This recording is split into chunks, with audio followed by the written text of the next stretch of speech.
Hey, What up, though? everybody. It's your boy.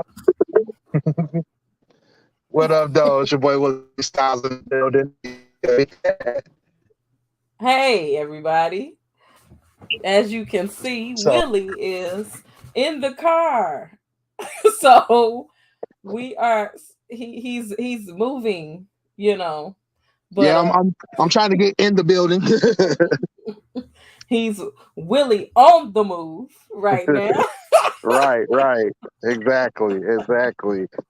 Oh man, but we are still here to bring you all your favorite recaps and reviews. And today we're going to finish up the last episode of Marvel's Moon Knight.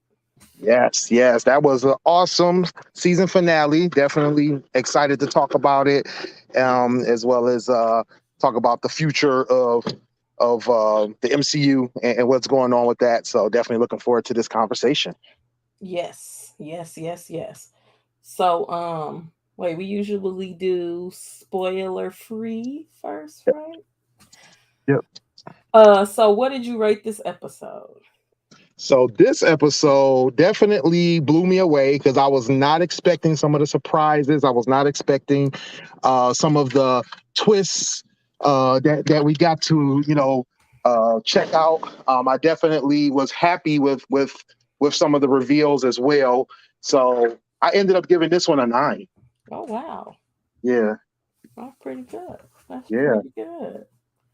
I don't know if I gave it that high. I don't know. It's like really good, but it also is giving me like Power Ranger vibes. So I kept laughing. Not Um, Power Ranger vibes. Definitely Power Ranger vibes. Okay. No, but it was a good episode. I say about an 8. All right. That's acceptable. I like 8. I like 8. Yeah, it was really cool. It was really cool how they Yeah. ended up doing it. Another reason I gave it a 9 was because I don't feel like I felt like what's the word?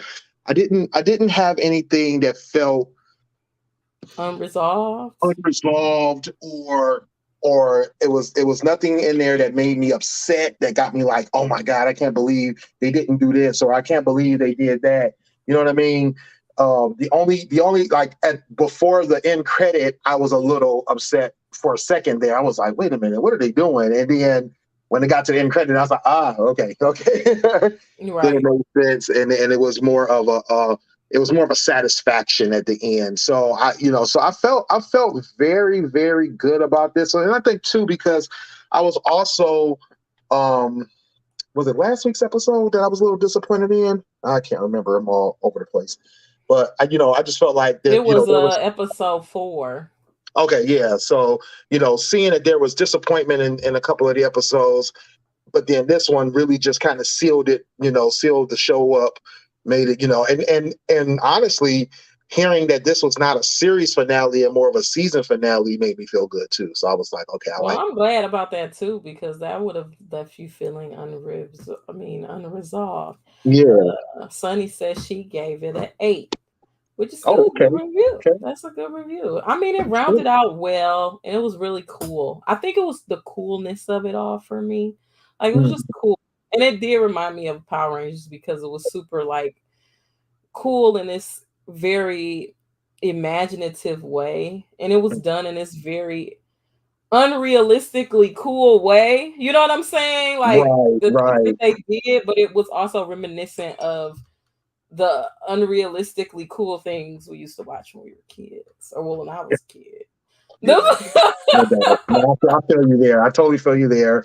I mean, I definitely. I'm trying to remember what I was watching. There was a review or a recap I was watching, and they made comment about the CGI and that they were happy with the CGI because of what they were doing and the fact that there was, these big fights happening between two different sets of characters, and it just enhanced or maybe not enhanced, but it just made sense, right? It made more sense to do it that way, so it just fit. So so I definitely agreed with that, with that determination of the use of it. So I felt like it was definitely a good use of the CGI. It was definitely a good look in terms of how they played it, and overall it was just a great turnout. Yeah. Uh, what up, though, Clark? What up, though, DJ Stacy J? Appreciate y'all for dropping in. What's We up, just going y'all? over the ratings right now. I'll be popping y'all comments on the screen in a second. Thanks. I'm about to drop it.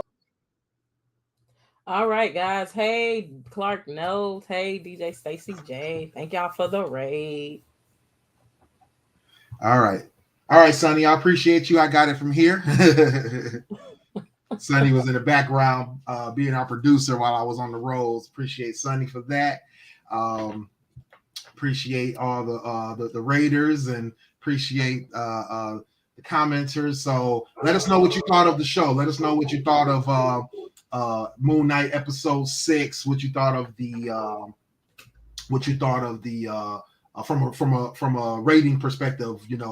What was your score? Sonny gave it an 8. Chevy gave it an 8. I gave it a 9. I definitely felt like it was a great ending to a great series. And definitely looking forward to what's to come. Let's get to it. I mean, let's get right to it.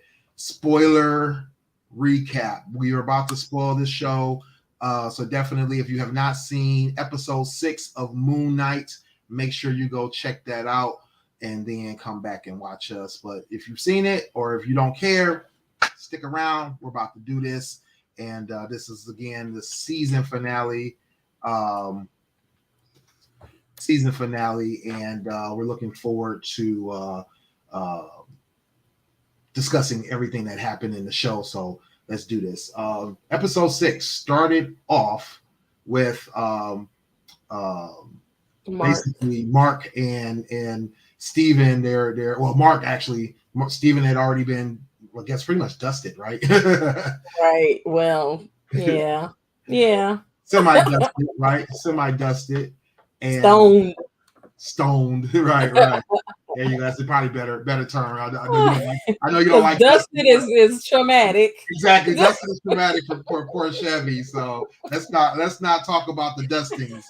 So Mark is in the field of reeds. Not Conchu, what's his name? Hero pretty much feels like he's won.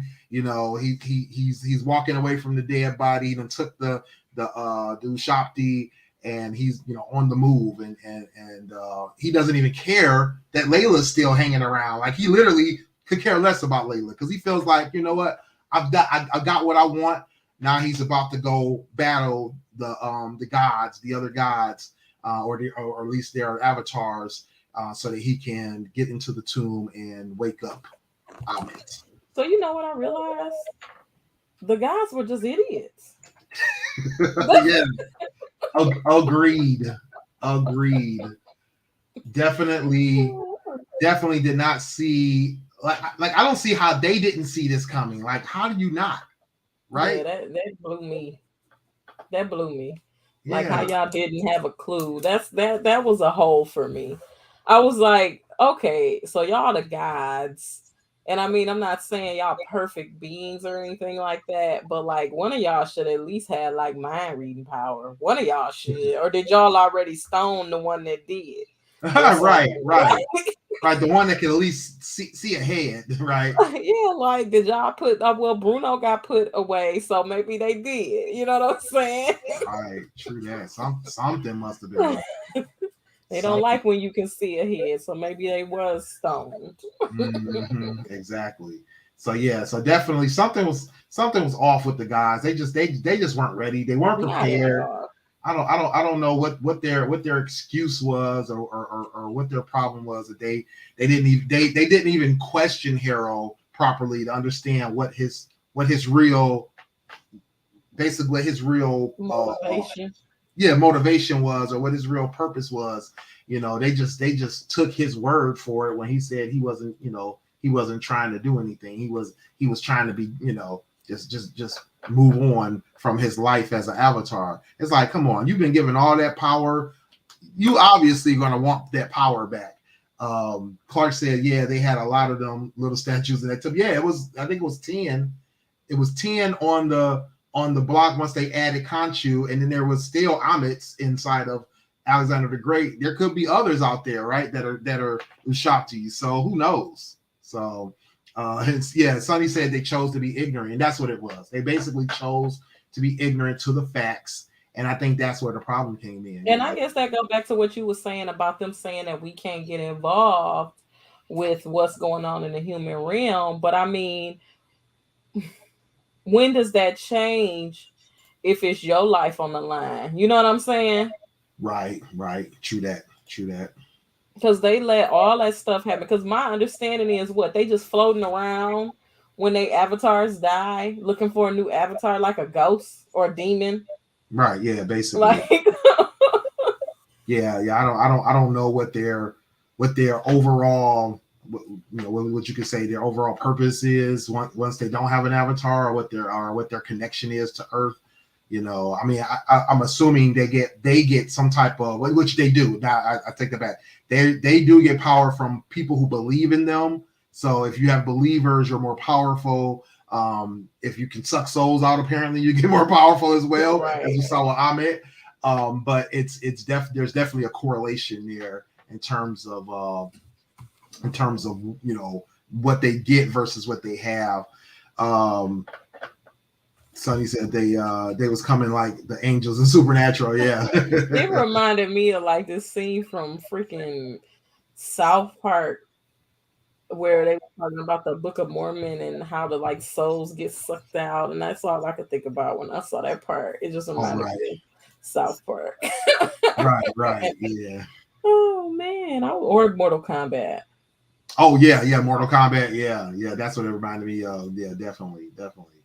So yeah, so this is trying to remember what he, because I believe that was the first thing that he did. He left the tomb in order to leave to go back to Cairo. Yes, so he could get the gods out of there. But I'm assuming that's where he had to break her body or something. Yeah, he had to be able to get her out of the Ashanti. So he had to be there in the Great Pyramid where the gods were. Yeah, they have to be there in order to break that spell on the Ashanti. So on the way there, they get stopped by the what is that? The Popo. Right. Yeah, they get stopped by the it looks like police or some kind of army, and then he comes out of his thing. He's got his little staff. He starts taking souls, and it's like, okay, you got all of these followers. Yeah, followers and everything, and they're out there, cleaning up. And once again, Layla's back there hiding herself with a mask. But I feel like at one point he saw her, unless I'm tripping.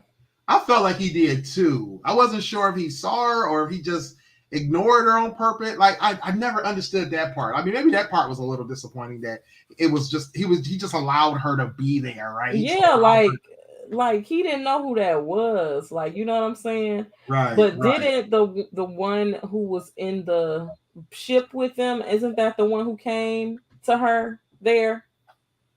The god or the spirit, the hippo. Oh yeah. Okay. That's when she came and she she used all the dead bodies around her to start talking to her and letting her know that, hey, Mark's coming back, don't give up, he's gonna need to, get back out or whatever. And so she was at first she was kind of freaked out, like, what's going on. And then, I think that's when, is that when she first offered her the No. Oh, okay. I think it was later on when she got in the tomb. But then what, did we go back to Mark and them? Yep. Went back to Mark. So that's when Mark, goes, he finally leaves the reeds, and he decides, okay, you know what? I can't do this. I gotta go back and save my boy. And then he ends up they were in front of the gates, Osiris's gates, and then they touch hands, or he touched his hand, brought him back out of the stoning, told him, like, you know what, you were my superpower, we got to do this together. And they had that shared heart. So he put it in his hand, and then he started to get stoned. But then Osiris decided to give them the out, open the gates, and then it melted them down. So that was cool. They were able to get out of there, run back into life. He woke up, and then what's the name? I think by then they were in the tomb by then because she was trying to kill Hero after she just witnessed him suck souls out of people's body, so I thought that was stupid. But then she just was like, old girl told her, it's like, nah, you need to chill and go get Conchu out. So when Mark come back, he can get Conchu and then we can save the world. Yeah, and that was funny because at that point, Conchu's like offering her the avatar ship, like, hey, you could be my avatar. And she's like, heck no. Yeah, because she basically was like, first of all, that sand was soft as hell. I thought they turned them into stone. Right. Like, shouldn't have like shattered and then their body came out, but it was kind of like they threw the statues at the ground and it just turned into dust. Like it was soft ass stone. Right. It was weird, but maybe it was because they were in that tomb. But anyway, so in the midst of her getting his avatar, she's being sequestered. Like she's just the woman of the hour. Everybody want her to be their avatar. Right, exactly. Yeah. But I think also in the midst of all of this, didn't Hero get Amit out of her? Yeah. So and at that point, that's what surprised me. It was like they didn't have to do anything to get her out of the no, they just threw it on the floor and it turned into dust, even though it's stone. Mm-hmm. Doesn't make any sense. Yeah, that part didn't make sense to me because it was just like, it was just like, you just got to be here. You just got to be there. You good. Yeah, and throw it on the ground. But it doesn't even shatter. Right, exactly. So, yeah. But her reveal was dope because she was this alligator and or crocodile lady with locks, excuse me. And like she looked super cool and she had this like super deep voice and she was super like, chill, but like also pretty scary. Right. She had like aura about herself and, Hero, that was the first time we really seen Hero like humbled and you know what I'm saying? Like in a lower position and just basically coming to her like, yo, well, she basically said, your scales are unbalanced. And she's like, okay, well, go ahead and take me on out. Right, ready. He was willing to be the sacrifice, which was crazy to me. I was like, wait a minute, you just gonna let her kill you? But he was like, hey, it is what it is. I'm here to serve.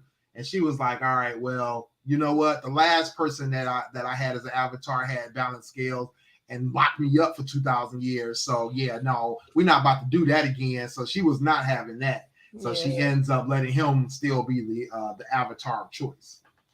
Yeah, because she said she needed to shake things up a little bit. So basically, she was like, let's try it this way and see what happens. Right. And so basically she was like, I need you to go out and get the people, balance these scales. So we can get the right souls for me to eat so I can be stronger. Right. So, which, one thing going back to the balance scale, the one thing that was funny to me is the fact that we're talking about Alexander the Great. He was a conqueror. And it was like, she said that he had balanced scales. It's like, wow, really? Like, so I don't know what that, it kind of like reminds me, you know what this reminds me of?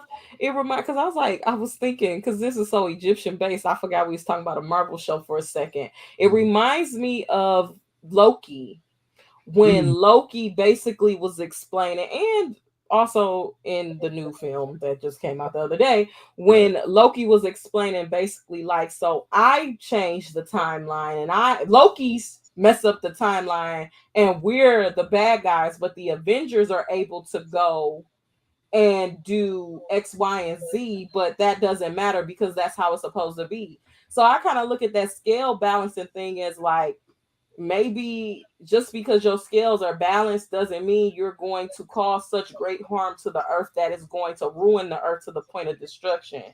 But you still may cause people great pain and harm, whereas you may have unbalanced scales in your acts of kindness or violence, because it doesn't matter whether they're kindness, acts of kindness or violence through the butterfly effect.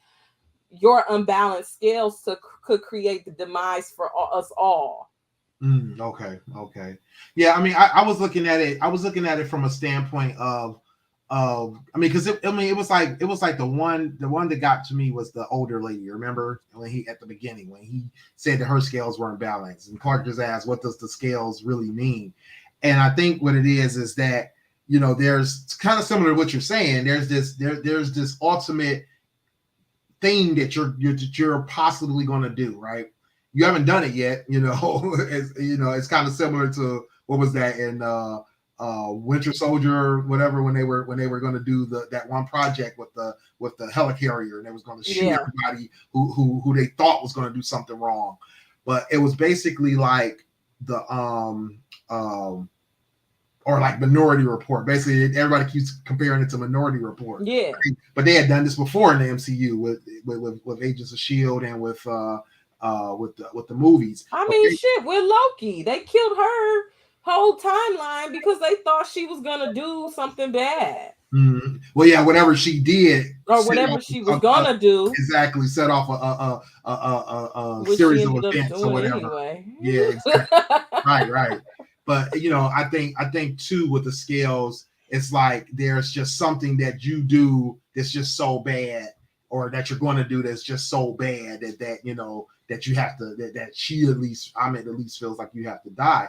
So I'm thinking like with Alexander the Great, maybe the difference with him is maybe she was already his avatar by the time he became a conqueror. Maybe he was helping him conquer, maybe for her. Maybe that was his purpose. Maybe the reason he was conquering these different places was to take care of what she wanted done. You know what I mean? It was part of his service or his penance was to conquer others or conquer all these other lands. Clark said it reminds me of the Mummy, like Brendan Fraser causes, because his scales would not have been balanced, but he went on to save the world. Okay, right? Yeah, that's true. That's true. But that does take me back to that like whole Avengers get away with it, but when someone else does it, it's wrong, because it's like what you just could compare it to what you just said. So if she conquering for him potentially, it's okay. Mm-hmm. But if someone else is conquering for themselves or whatever it may be, then they have to be destroyed. You know what I'm saying? Exactly. Yeah. And then let's just think about the contrast to the Duat situation where Tarawet was balancing a scale, but with the heart and the feather, right? And having to have your heart balanced to that feather meant what happened with your life, what was your life meant to be, and what is it going to be going forward, so having to have these scales balanced in different ways, it's there's that contrast between the two, so that was interesting as well. But yeah, so after Harrow releases Ahmed, that's when Layla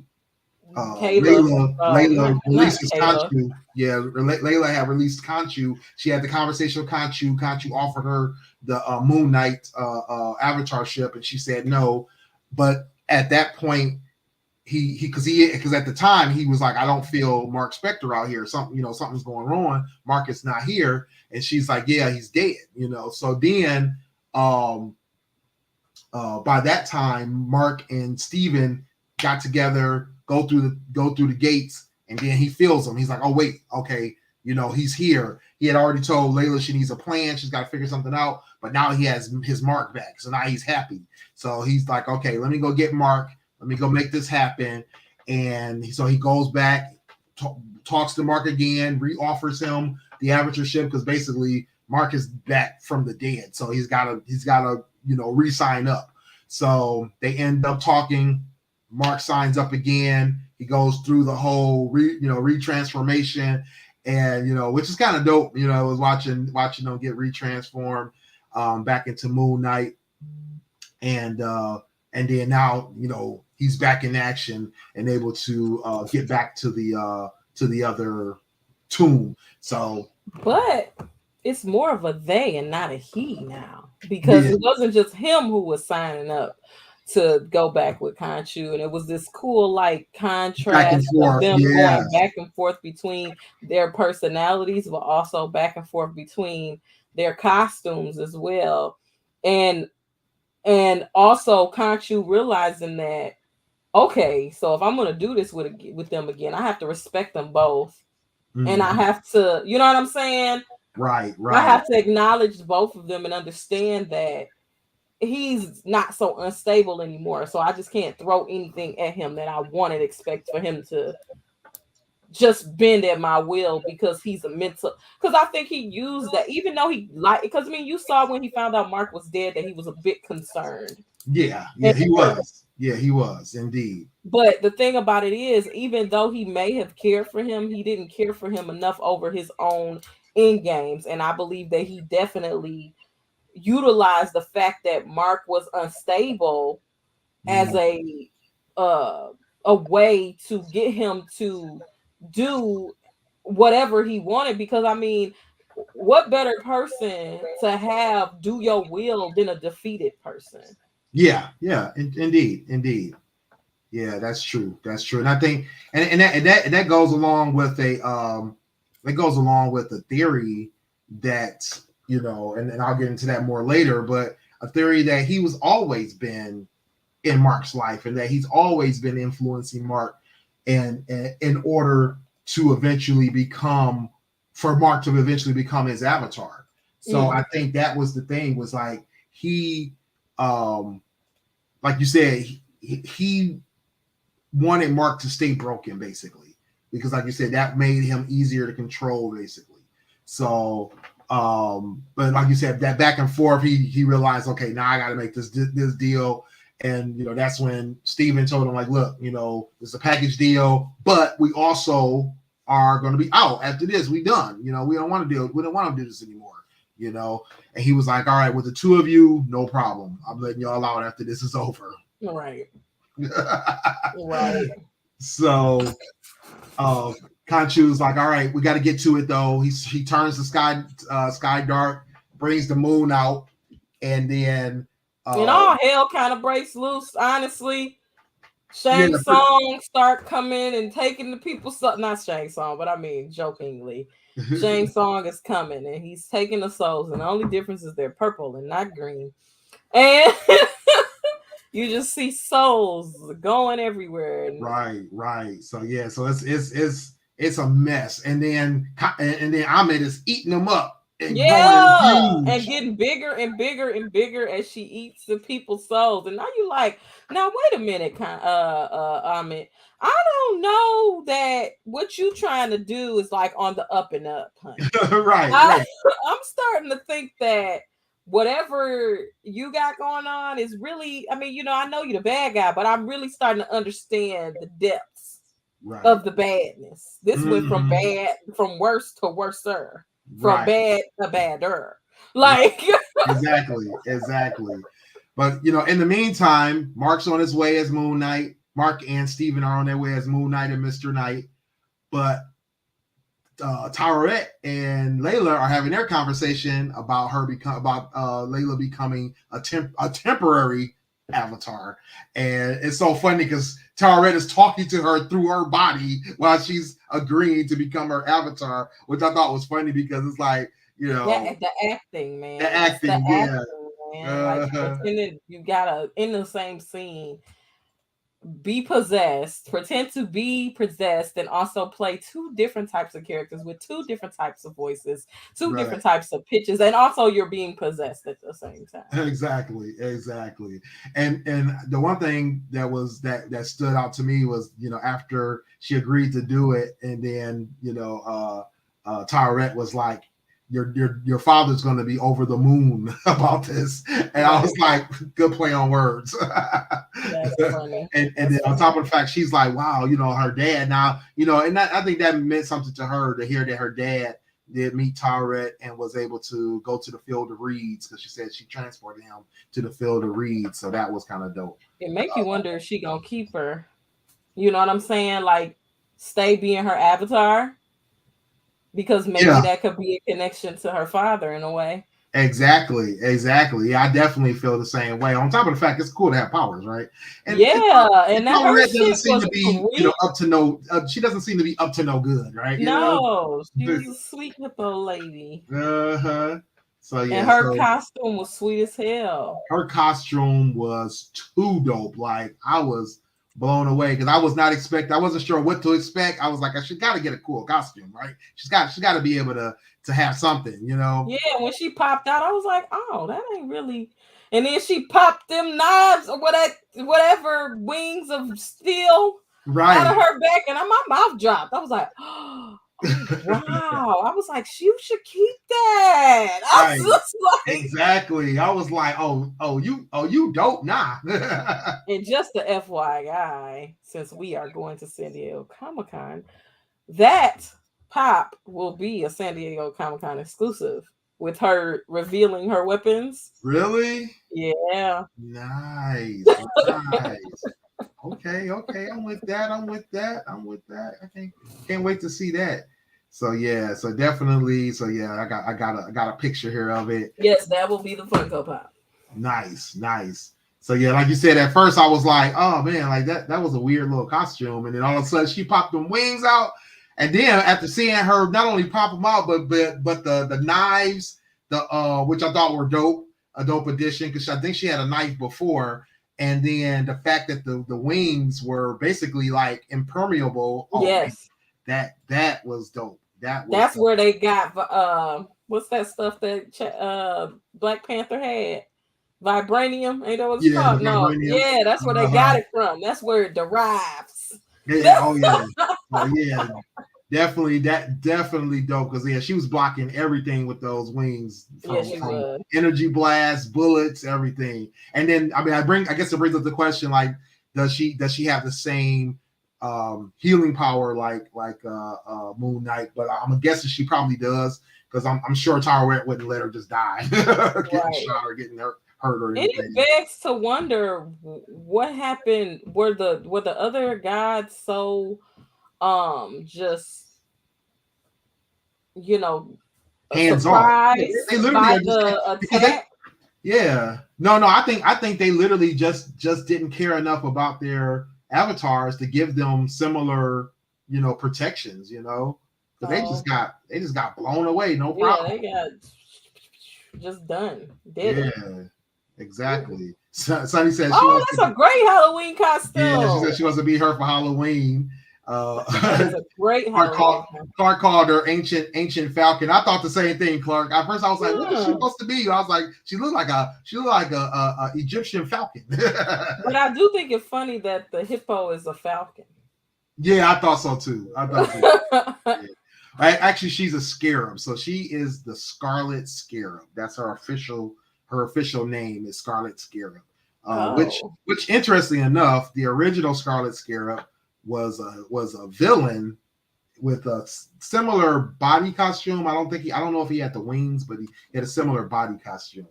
And then, but I think the wings are from the little scarab medallion thing that they were using that would flip the wings out. So, and I guess that begs the question of does the uniform fit the, like what they, maybe something that they hold onto or hold dear to them or whatever. Yeah. Think about Mr. Knight. His costume is an actual suit, because it was based on what Steven could think of for his suit. Yeah. But Mark knew about the ancient armor somehow. I don't know how he knew about the ancient armor, but his was based on the ancient armor, versus where Steven didn't have that background or that information, and all he could think of when she told him summon the suit was to create a suit. Right. Like an actual freaking suit. Yeah, exactly. So, So they oh, go to town, and she finds Mark, and he's alive, and but they're also fighting Harrow. But Harrow just like, got on his shoes with glass and his mhm, regular shirt and pants. That I did not like. I did not like that Harrow was just like fighting them full out with just like right. his glass shoes on, his glass Jesus shoes on, and his little Right. red shirt. We've been seeing him wear this whole time. But then, Exactly. and then you got Conchu and Ahmed. This is the Power Ranger part for me, because you got these big, big, big people. I mean, well, things fighting in the sky, and I don't know if everybody could see them or just they could see them. Right. Yeah, that was a question. That was definitely a question. Is like, what is everybody seeing? But I'm assuming that nobody was seeing those two of them fight. They were just seeing um, Mark, Steven, the Scarab, and Harold fighting. I think that's all they could really see.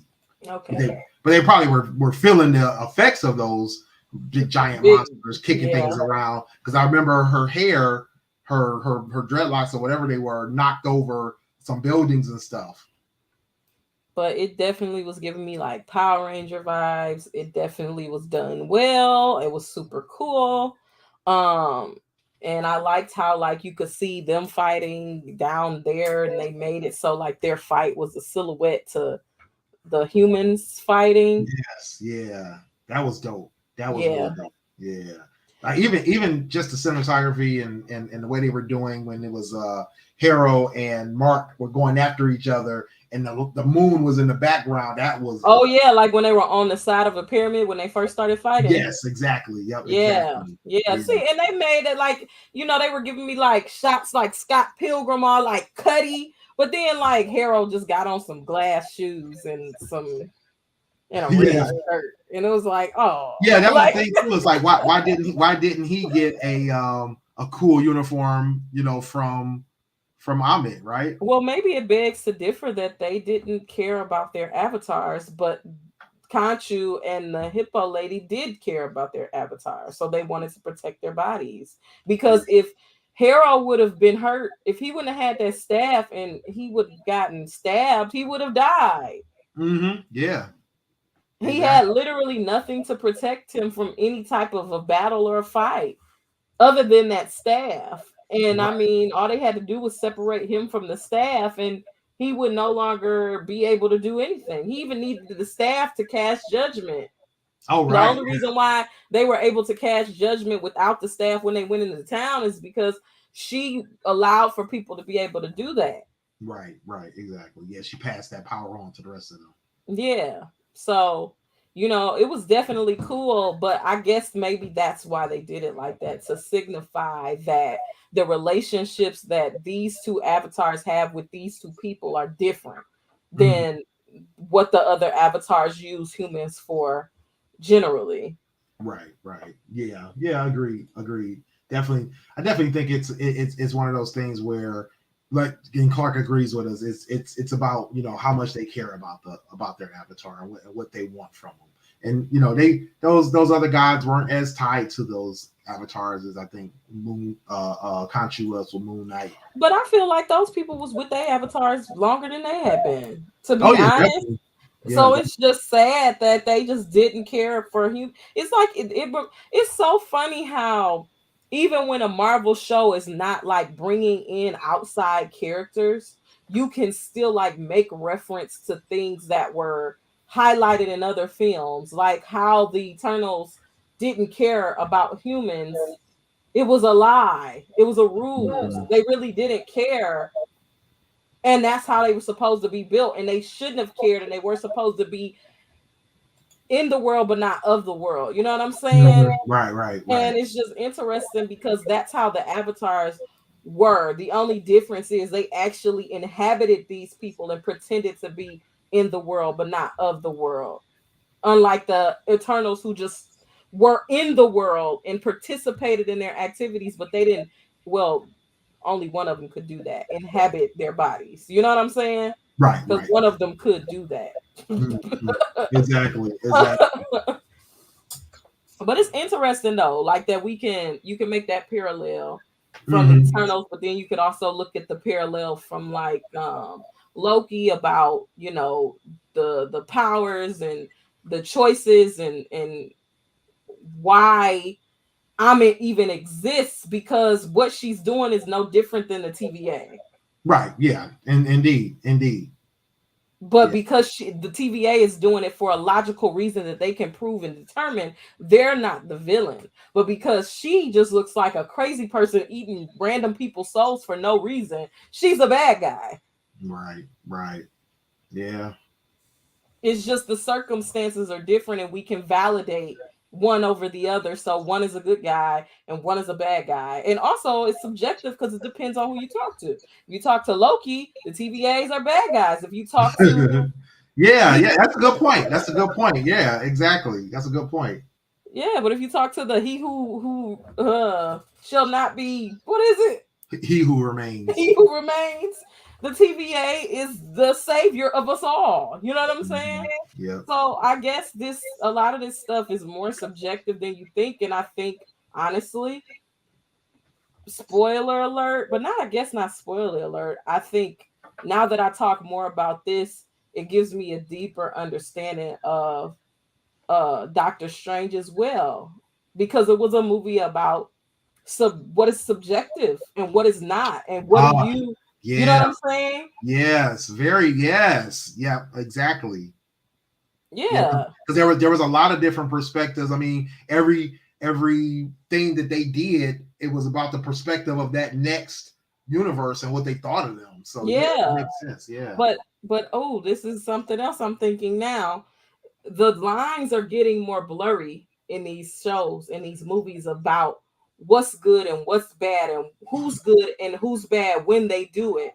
And is that because we are coming into an era of anti-heroes more than I mean, superheroes? exactly, and that's the thing. I was just about to say that. That's it's because I think we're getting into the space now where we're going to have one more nuanced villains, but then two less heroic heroes. Heroes who are going to be questionable. Heroes that are going to be on that fine line. We're going to have people doing things that are not heroic all the time. So I think that's the big thing. Spoiler alert for this is that the one of the big bads in Thor: Love and Thunder are going to be very gray. There's going to be this situation where people are going to be like, "Hey, he was right." You know what I mean? Like we said, Thanos was right, right? You I know, mean, that was my argument last night when I was talking about Scarlet Witch. I mean, you could say she was wrong, but what's the difference between her and Steve Rogers? yes, Is it yeah, because she's affecting multiple universes, or it's because he didn't? right, And who's to say? Because my friend's argument was, well, nobody died because of him. Nobody got hurt because of him. Nothing he did hurt anyone. But how do you know right. that? I mean, what she was trying to do, so long as she would have, I mean, if she wouldn't have gone to the lengths that she went to get to do it, if she would have gotten her target immediately without anybody knowing, she would have never hurt anybody besides that girl. That's it. Right. You know what I Right. mean? So it would have been a one thing, and that's it. Steve Rogers, I mean, like you said, him not being Captain America may have hurt other people because down the line, the things that he did to protect, you know, people's freedoms or people's, livelihoods or different situations where he was put in place because he was Captain America, he wouldn't have done that being just Steve Rogers. So Right. him, that's still from a perspective that's still hurting somebody. Right. And it just reminds me of like the Halloween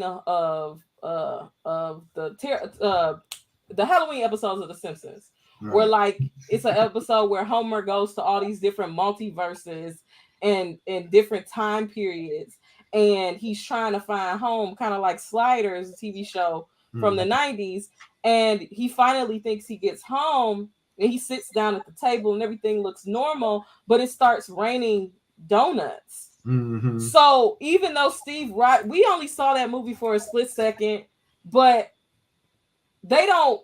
They probably won't ever tell us things that changed because of him doing what he did, because we're not supposed to notice the change. Right. It's also like an episode of South Park where Cartman went to the future and they told him not to do anything that could change the past. Right. And the change happened so quickly that no one noticed it. Right. So if Steve Rogers did change something in the past, you wouldn't have noticed it anyway. True that. Yeah, true that. Yeah. Clark said, hey, this is the next episode. Stop it.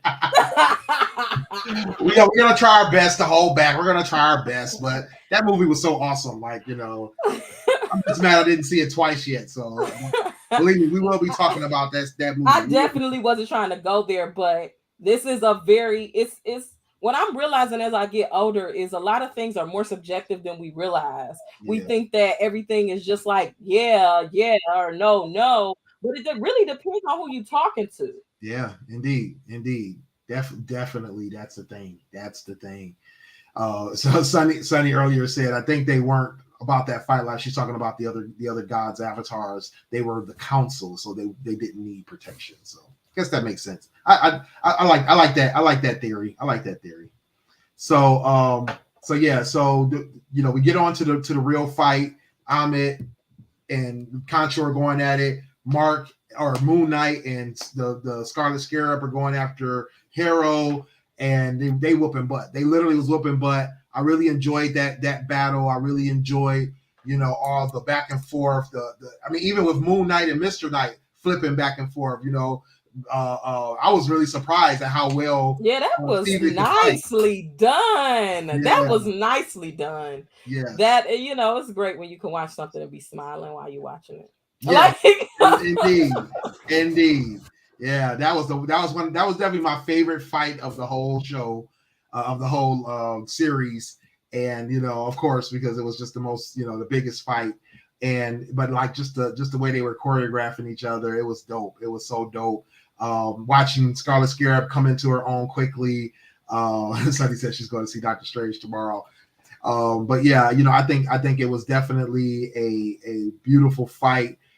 Ended, unexpectedly. I did not expect Harrow to get the upper hand. Me neither. I was kind of like, well, damn. Right.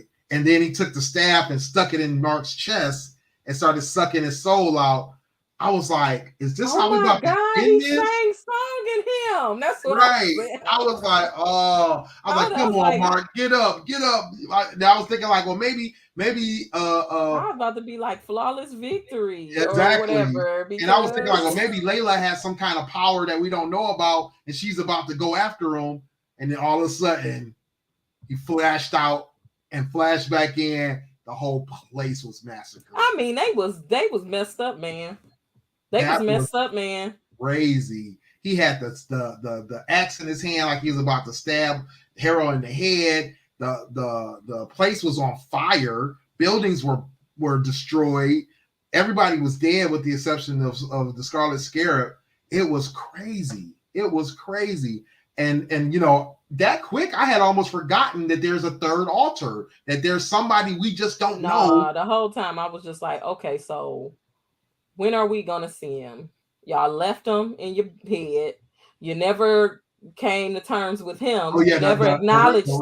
The sarcophagus, the red sarcophagus. Even when they got out of the gates, I was just like, I just don't understand how he had a whole heart, and it was another person inside of him that he never acknowledged.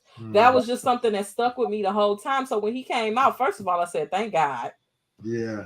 Second of all, I was just like, well, damn, they really don't want us to know who this man is. I know. I was thinking that too. I'm like, what is going on, bro? I was like, he is a vicious murderer, whoever he is. Right. Because I thought he killed Layla for a minute. I did too. I was like, wait a minute, did he just blow everybody away? Like, is this man a zombie? Sonny, how did you not realize it was a third altar? This whole time we've been talking about this every week. Yeah. And the fact that, so Sonny, remember back in the episode where he had stabbed, episode 4, where he had stabbed the guy, but Mark asked Steven, like, hey, Oh no, that was episode 3, I think. episode 3, thank you. And he asked Steven, he was like, Steven, did you do that? And he was like, no, he said, Steven, what have you done? And he was like, that wasn't me. Remember that? And then, but even before that, in the second episode, when they were, or was it the first episode, when they had first where they were in the car. Right, when they had the flashes in the car, when they had the flash, and they had the flash on the ground, when they were in the little town square, and he didn't want to let go of the scarab. And then oh they my flashed God, out, you are so all right. those people around him were dead. That was not Mark. That was the third altar. Right, because why wouldn't they Yes, not show us Mark? So every time we saw the blackout, it wasn't Mark before Steven even knew him. Because Exactly. why would they not show us Mark? Exactly.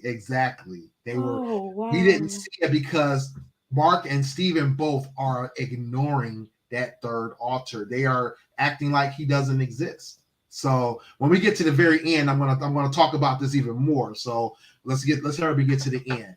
All right. So Mark is totally blown away. He doesn't even realize what's going on. He's and like, Layla is scared as hell. She like just watched him just.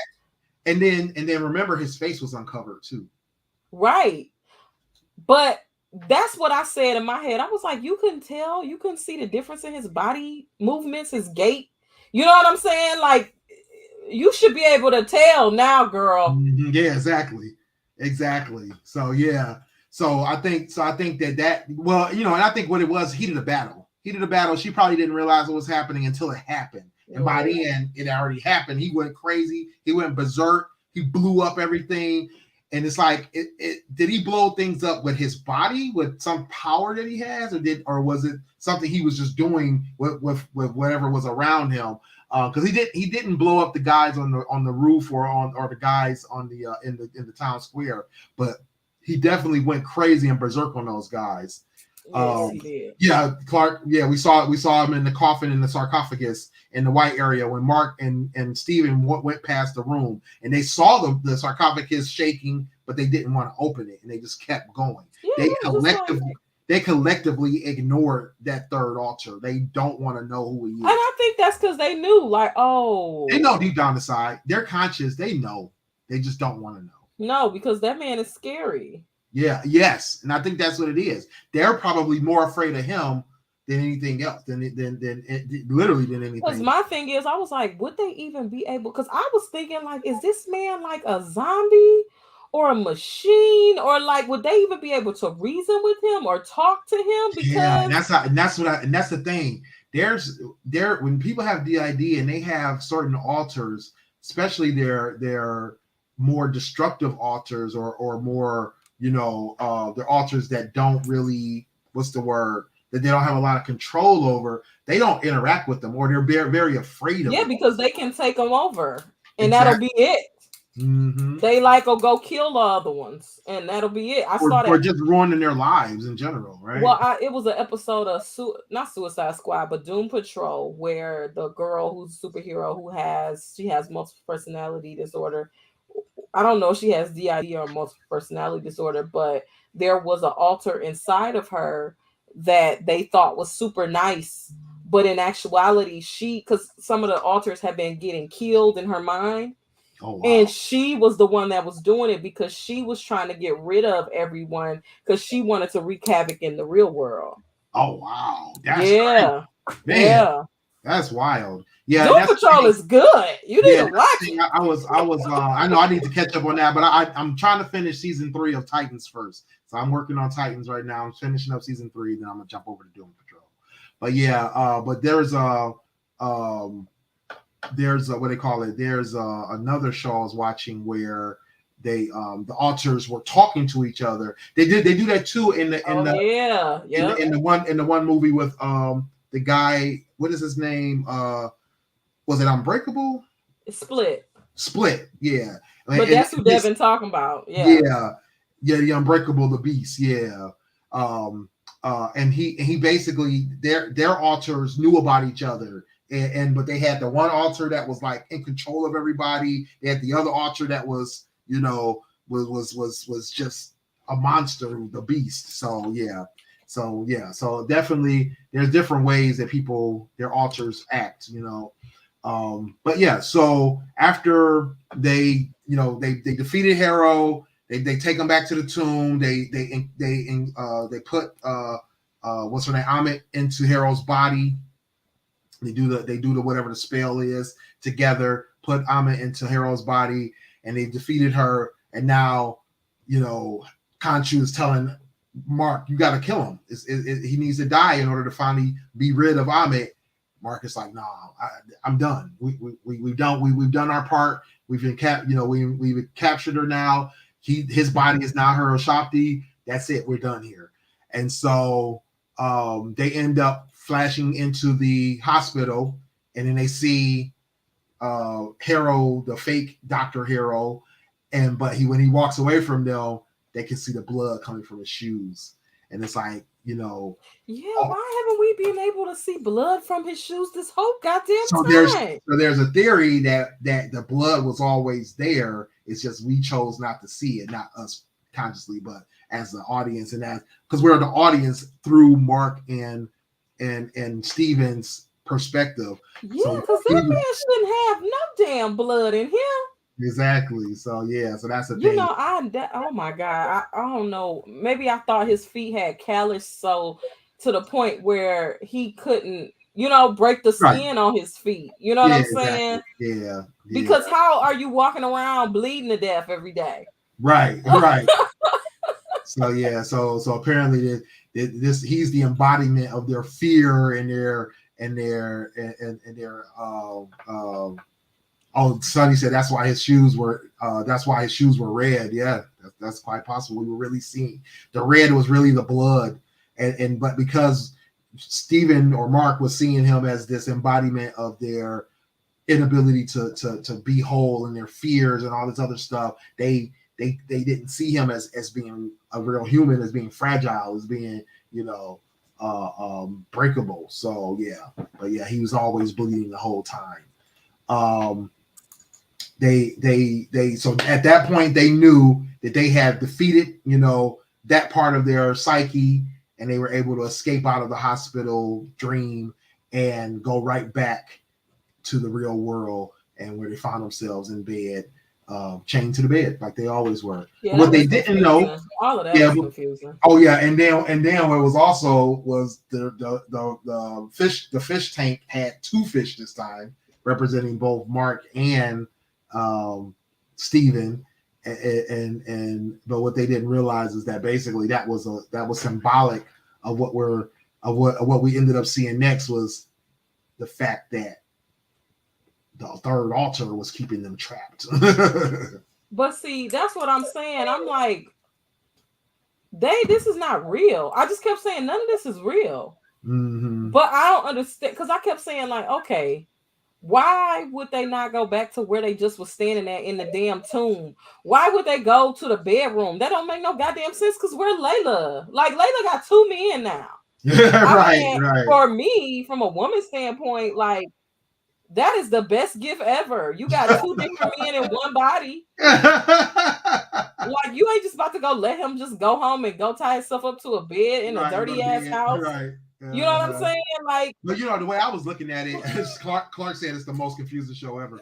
Oh, I don't think it was confusing. I think it was just so much symbolism, so many different clues to things that were going on. You really do have to kind of take a step back and look at a bunch of things, make your own theories about things, go see what other people's theories are. One thing I liked about it was people were talking about how it was, and I was thinking something I was thinking myself, was how him breaking that contract, Khonshu basically was like, all right, I'm gonna return you back to normal, taking my stuff back, but I'm gonna leave you whole as a whole person. And then he's basically going through the process of getting broken back down, and that's what landed him back in bed. Clark said, did the one fish still only have? Oh, I don't know. I didn't pay attention to.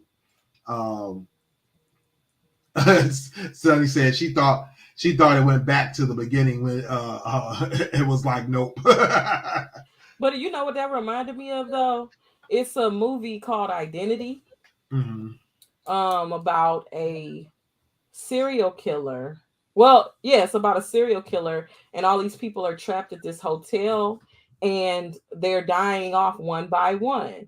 But at the end of the movie, spoiler alert, we find out that it's an actual one person who Mhm. is having this thing happen in their mind, and all of the alters are being killed by the one that's the serial killer to take over the body and break free from the serial killer, Mm. place. And now the only one, because the one thought they survived but they didn't, Oh, really? and because the alter that's the serial killer is a kid, so they think that that's their son, and they go off in the distance or whatever. Not even their son, I Oh think my they God. killed their mama. I think it was just a person who survived and a kid, and they were trapped in Right. the dream, like forever dream, like a Silent Hill kind of thing, like trapped in the mind forever. And the kid became the alter or whatever, you know what I'm saying? But the kid was also the murderous one. So it's just interesting that it's a lot of different, now that I'm sitting here thinking about it, it's a lot of different things out here kind of like this. But yeah, that makes a lot of sense when you put it like that, like a forever dream where Right. you've won, but you've actually just have this alter has so much control that they can literally manipulate you to make you believe that you have won, like you're out of it, and you just keep going through it over and over again, and you're stuck, and somehow you have to break free. That's what happened on Doom Patrol. That's not what happened in Identity, because that was the oh my god end of the movie. Right. You know what I'm saying? But it's interesting, and it's going to be interesting for them to figure it out in the next season, because they're going to have to break through that barrier. Exactly. Yeah. Yeah. And I think that's the thing is like you said is that I think that they don't realize that they're trapped right now because they think it's reality, or they think that they're in their own, that they're completely free, but they're really not. They may be in reality, but they're only in partial reality. As much as their third alter is going to allow them. Sonny said, it makes me think of Repo Man, the ending of him finding out it was all a dream. Clark said it's like Cartman killing off all his stuffed animals. So yeah. Yeah. So like you said, there's a lot of shows and movies that have used these tropes. Yeah, but it's always like some of the best stuff you would see, because you, first of all, we don't suffer from DID or mental illness, and not Mhm. only that, on top from that, it's like the acting on top of the storyline. I mean, that's a crazy ass storyline. You watching a whole damn movie of people in a damn hotel, and then you come to find out it's somebody goddamn head. Right. Chef's kiss. That movie Right. is still one of like a movies that I'll just watch and be like, damn, I just cannot believe this shit. Like that is a good ass story. Like, I mean, so from that perspective, knowing that him waking up in a dream, that's what we're maybe looking at for next season. It's going to be awesome to see who makes it out. If they both make it out, if Right. they have to have an epic battle of the minds, whatever it has to be. And I wonder, like, because they never woke up, right? Right. They literally said, we ain't doing this contract no more, and then we went somewhere else, and then we woke up in a bed. Where's Layla? What happened to her? What did she see? What did she witness? Right. Right. Did he hurt her? You know what I'm saying? Because Right. obviously it was a switch, and it's been that way for a minute. Indeed. Indeed. So, So yeah. it's gonna be interesting to see.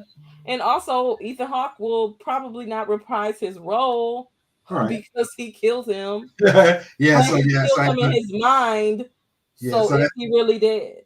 Oh no, no. So this part I think is the real part. So at the in we finally get a after credit scene, um, and it's a real hospital. It's a real psych ward, and it's really Hero in the psych ward. You see his hair, you see his body. He looks like he's disheveled. They think he's crazy. We see a real nurse come up to take him away, but then she gets stopped by somebody who pretty much gives her like, oh, it's cool, I got him, don't worry about it. I gotta take him away. And so she lets him take him, and he takes him to a limo, puts him in the limo.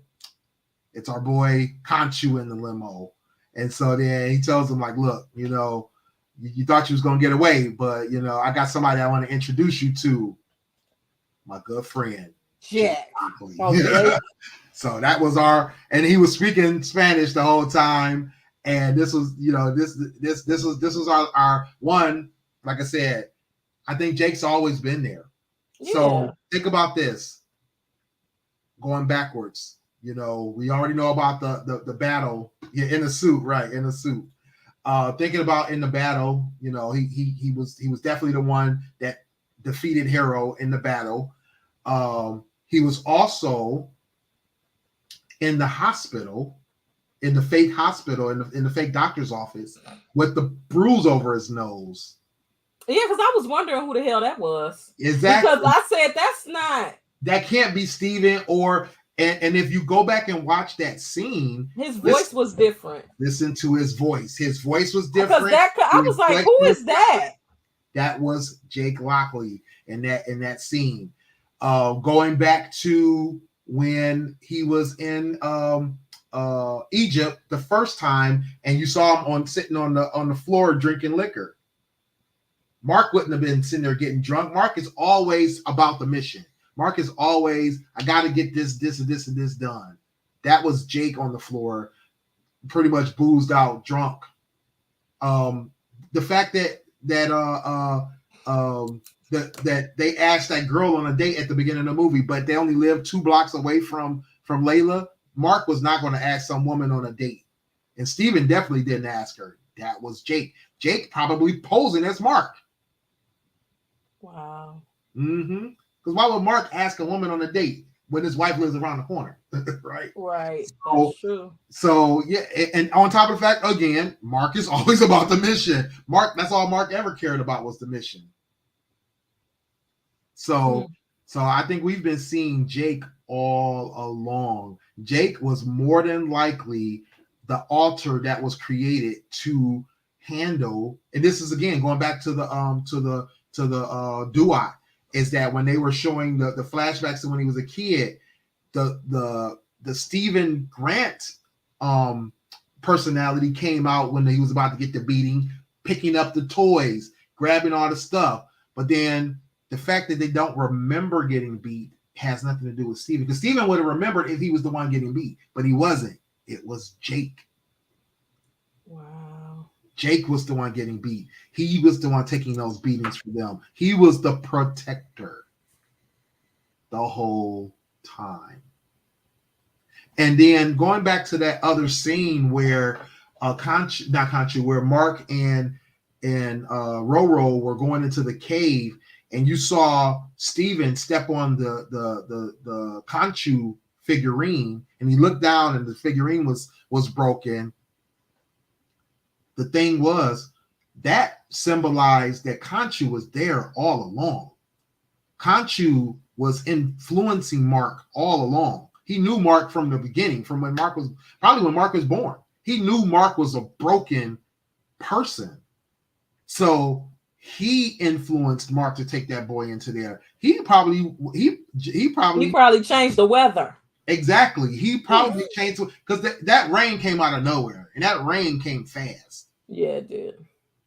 So he probably influenced that and caused Roro to get killed, and for Jake to get broken by that situation and to take him over the edge that he needed him. Because these gods know more than they put on. Yeah, they do. So I think all along, Khonshu's have been involved, and then Jake was right along with them, right there, involved in. And it's a shame because they want to acknowledge that Khonshu has been exploiting him. They want to acknowledge that Khonshu has been exploiting him by him pulling up in a Maybach, by him having on a nice suit, by him, you know what I'm saying? It's like, so now you just exploiting him. Yep. See, Khonshu, I was just about to start to like you a little bit. My thing was the way he played Mark and Steven. He was like, yeah, I'll let you 2 out of this contract, no problem. But he still got his boy Jake. But like Jake we said, Moon Knight. Like we said in the beginning, he knew that man. You know, he watching him at all times. Yep. He know more than that man know about himself. Indeed. So yeah. So that is Marvel's Moon Knight. episode 6. Great episode, great series. Confusing for some, amazing for others. Definitely a must-watch series of episodes. Definitely gets us into another brand of hero or anti-hero, another brand of villain, anti-villain, gray villains, Right. gray, very, very gray heroes, um, um, and then people we just don't know about yet. Like I said, for me, it was the surprise of seeing the Scarlet Scarab. It was the twist of Khonshu letting them out the contract, and then turning out that he had really still kept the contract with Jake Lockley. Finally, getting the reveal of Jake Lockley. We still need to see what Jake Lockley is ultimately can be and what he can do as Moon Knight. But we pretty much know we pretty much know he's a bad one because he definitely Oh has yeah. shown his ability to get them out of almost anything, any situation.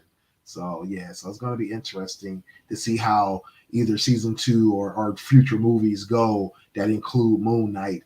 And then also in the future of the MCU, we should be seeing Moon Knight link up with the likes of Blade, of of the Black Knight, and others as the Midnight Sun. So looking forward to that.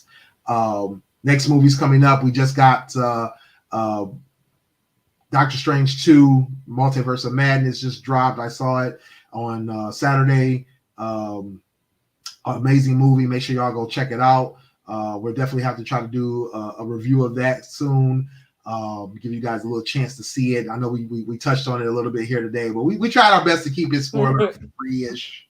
But I don't know how y'all are getting through internet life without seeing all Yeah, this. they didn't. They are revealing it. Charlie, Everything. people. I was about to say a name. People who in the movie revealing it. So Exactly. Yeah, it's crazy because I definitely didn't expect that one. So yeah, but yeah, it's crazy. It's crazy. That movie is bananas. Go see that it's movie. so amazing. I mean, the one thing I do want to say about it was that I was expecting a little bit more from the movie progression wise, but ultimately it was still a good movie. It was still an amazing movie. It was, but we'll get into that when we do a review. Yeah, yeah.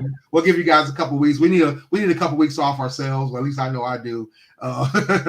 So we're gonna take a break over the next couple weeks, and then we're gonna come back. We'll do a review of that, and then we June also have 6th is when Miss Marvel starts. Miss Marvel is coming. So yeah, so make sure you guys look out for that.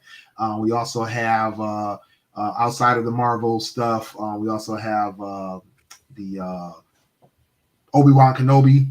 Oh yes. I think is it just called Obi-Wan or is it just called Kenobi? I can't remember. I think it's called Obi-Wan.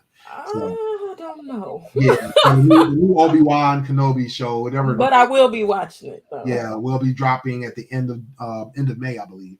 May 26th or 27th. Speaking of Star Wars story, I did not like the Boba Fett show. I did not like the book. You didn't like it at all? Not really, no.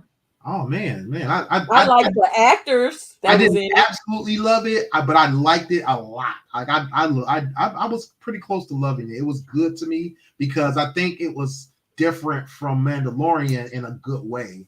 Because it was like I was like, if you follow the same Mandalorian format, then people might get like, oh man, you just basically Mandalorian season 3. Yeah, well, I mean, it was basically the Mandalorian season 3.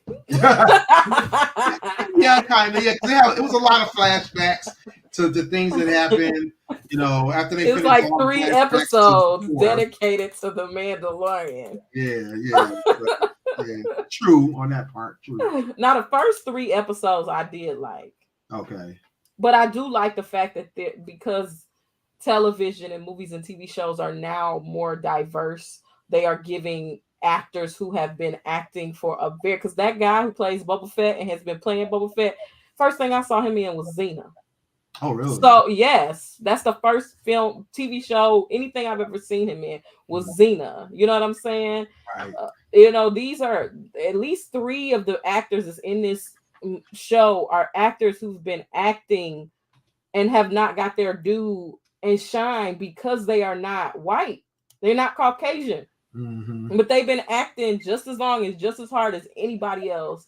And I'm finally glad that we're in a time where these actors, these people of color can start finally being put on front street for their talent and their work and what they've done for so many of these movies and TV shows. I mean, like you got Mulan, Boba Fett, and Jennifer Beals in a freaking show. And these actors are like vets in the game. Like they've been acting Right. for years. You got Flashdance, Mulan, and Boba Fett in a movie, Right. Exactly. show, whatever. Yeah. But yeah, that's what I like about it the most. That's what I like about the show the most. Yeah, definitely. I mean, I like that we got a true backstory on Boba Fett of how he came along, what kept him motivated, what got him to where he's at. I was, shocked to find out how old he is, the actor himself, Yeah, that man been acting forever. Yeah. Like I said, Xena came out in 1994. Before we were born, and he started back in 72. Yeah. He's actually a New Zealand actor. And yes, that's why he was on Xena, because Xena was shot in New Zealand. Okay, there you go. Him and Keith Urban, ain't that his name from The Boys? Yes. Yep. Mm-hmm. Yep. Yeah, he from Xena too. Like like if I met him, I want him to sign a picture from Xena. Fuck The Boys. Fuck Dread. Sign this picture of you playing Caesar and Xena. That's what I want. Right. Exactly. So he first got into the Star Wars thing back when they did episode 2, Attack of the Clones, back in 2002, and then they retrofit his voice into the Empire Strikes Back DVD as Boba Fett's voice for that a couple of years later, and then reprising his role as Boba Fett in the new Mandalorian TV show and then Boba Fett show. So he's also Aquaman's dad. He was Aquaman's dad? Mm-hmm. Oh, okay. I didn't know that. That I did not. Yeah, that man he been doing it. But see, I remember his face from Xena. He was on the episode where they was on the ship. And cause Tony Todd was on the episode too of Xena. They was on the ship with the man who couldn't lead a ship until he fell in love again. Oh, Cyrus, son, so whatever. But Tony Todd was on that episode too. Everybody used to be on Xena, man. Shout out to Sam Raimi. Shit. DJ Stacey J said Chevy got all the $1 million trivia question answers. Exactly. She definitely does. That she does. Yeah, shout out to Sam Raimi. Mm-hmm. So yeah. All right. Well, great show. Thank you everyone for all your comments, for jumping in here with us and going through this season with us. So we definitely are looking forward to more of these review shows. So we'll definitely keep you guys posted on future shows. Like I said, we'll definitely be doing a Doctor Strange review, because that show was just too amazing not to fully review. Spider-Man was too, but we ended up doing that anyway. It's part of the other show, so so it was no use in talking about it again. But definitely we're going to talk about Doctor Strange in the future show, and then like I said, we're going to be picking up with Miss Marvel next month when it drops. So we're looking forward to that, and we'll definitely see y'all on those. So until then, Chevy, let them know where they can find you.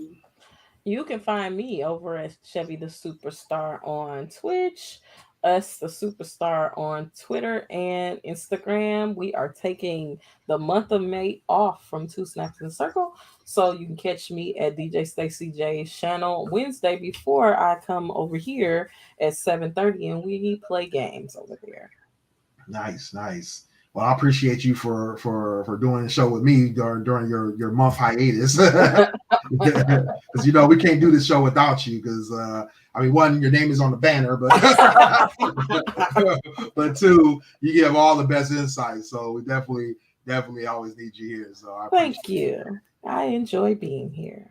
And it's your boy Willie Stylez in the building. Get at me everywhere at Willie Stylez on IG and Twitter. I'm Willie.Stylez on Snapchat and TikTok. GamingWithStylez.com is where you'll find me playing video games. StylesRadio.com is where you'll find me listening to all the hot tracks, or WillieStylez.info for all my links. Make sure you guys get over to our GFT Radio merchandise site over at gftradio.creator-spring. You can get t-shirts, sweatshirts, hoodies, all kinds of different merchandise. Make sure you check us out every Monday night at 10 p.m.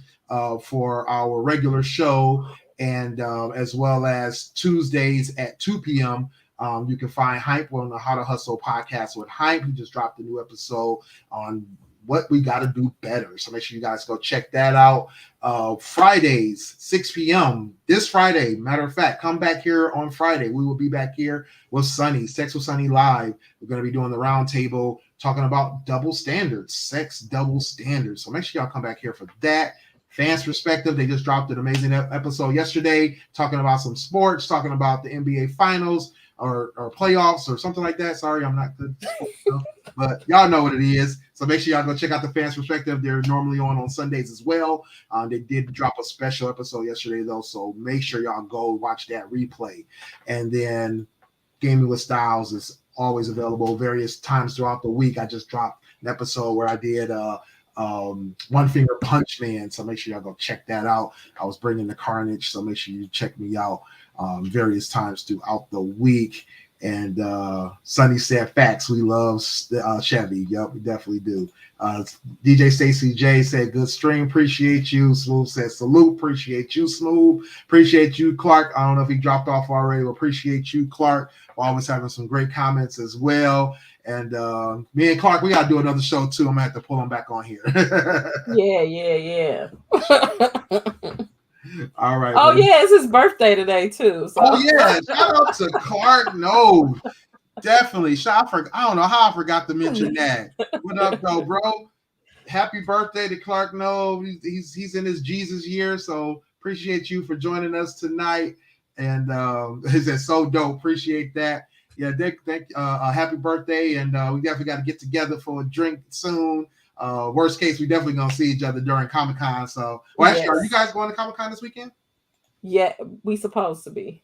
Okay, yeah, I'm supposed to be too. I haven't bought my tickets either. I'm gonna buy them at the door, I guess. Yeah, that's the best method. And whatever. We really want to go though because we want to get this Scream Funko Pop signed by the guys from the movie because all three of them gonna be there. Oh yeah. It's a lot of. I'm sorry, guys. We're talking about Motor City Comic-Con. We're also all going to San Diego Comic-Con in July, but this weekend in Detroit, or Novi, Michigan, we're going to be doing Motor City Comic-Con. So definitely looking forward to that. Sonny said Team Taurus. Yeah. But yeah, there's a lot of great actors and voice actors and all that coming here to the Motor City Comic-Con. I'm looking forward to Christopher Eccleston, who played the Ninth Doctor. He's going to be in town. There's also going to be, now you were talking about actors from Matthew Lillard. From Scream. Yeah. Scream, yeah, from the original Scream. Yes, yeah. all three of them. Yeah. But also Alicia Silverstone. Yeah, which she played. Cher from Clueless. From Cher from Clueless, but she also Batman girl. As Batgirl. Yeah. I said Batman girl. She was definitely not Batman's girl, but she was Batgirl. Which is I don't know. Was she a Barbara Gordon character or was she a different character? I can't remember, but I know she was Batgirl. I don't know because that movie was not good to me. Yeah, it was not. It was so bad. You know what's funny to me is that who's also coming. There's several actors coming from the original Christopher Reeves Superman, right? Superman line. It's like it's some random kid. Yeah, I saw $30 for autographs. I was like, oh, he's not a kid anymore. He's like 50 years old. But this dude wants $40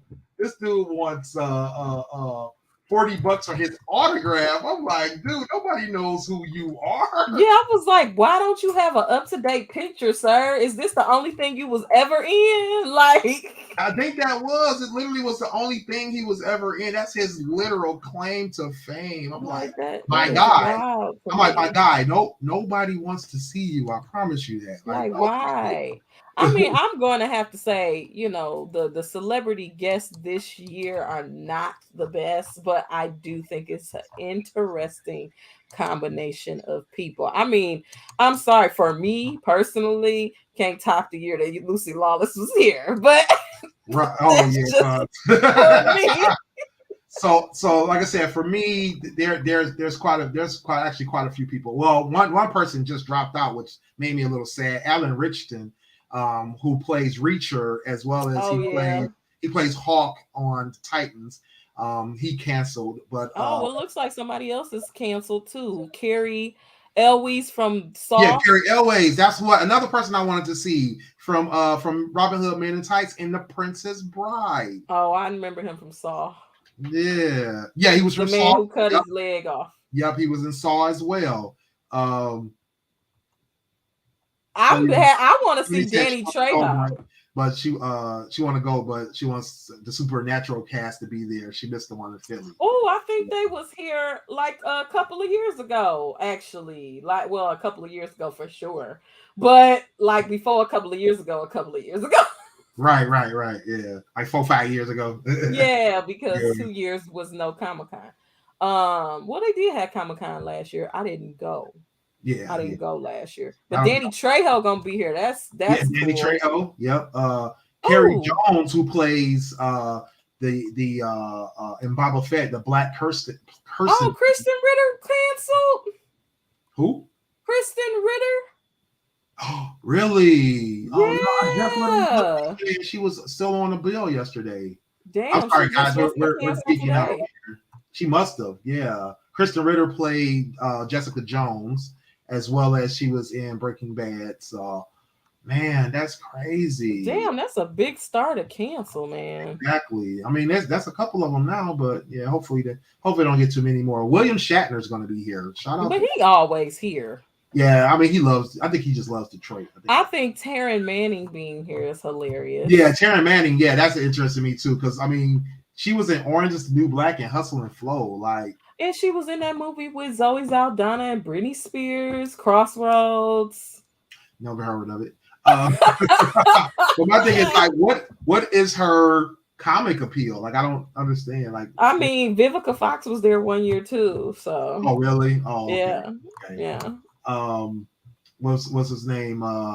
So yeah, Skeet Ulrich, Matthew Lillard, and who was the other person? Jamie Kennedy, Oh, and Jamie I Kennedy. mean, he wasn't in Scream, but Freddie Prinze Jr. was gonna be there. Now, if his wife was coming with him, it would be no question about Exactly. Yeah. anything in life. Yeah, but you know, Freddie Prinze Jr. and Matthew Lillard were also in Scooby Doo.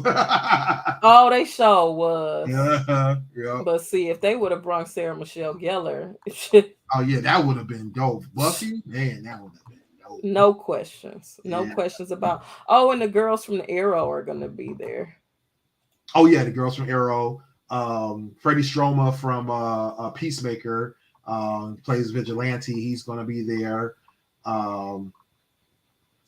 Curran Walters Oh, I really like that guy Waits from other stuff. Titans. Which one? The guy Freddie Stroma, I like him. Oh yeah. Mm-hmm.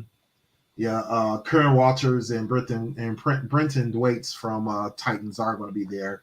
And Malcolm Goodwin from iZombie is gonna be there. Ain't that the name of that show? Yeah. Oh yeah. Nice. So it's going to be some interesting people there. So I'm definitely looking forward to it. And I believe I'm going to be going on Saturday morning or Saturday afternoon. Yeah, we probably, if we do go, it's gonna be in the afternoon because Devin gotta work. Oh, okay. Yeah. But we'll see. Yeah, so hopefully I'll see you guys there, and we'll definitely hook up. Yes. All right. Well, everybody have a great night, and we'll definitely see y'all. Actually, like I said, come back on Friday. You'll definitely see me here, and go check out Chevy over at DJ Sissy J's. You say tomorrow? Oh no, next Wednesday. Next Wednesday. So make sure y'all check that out next Wednesday. Until next time, have a good night, and we'll see y'all later.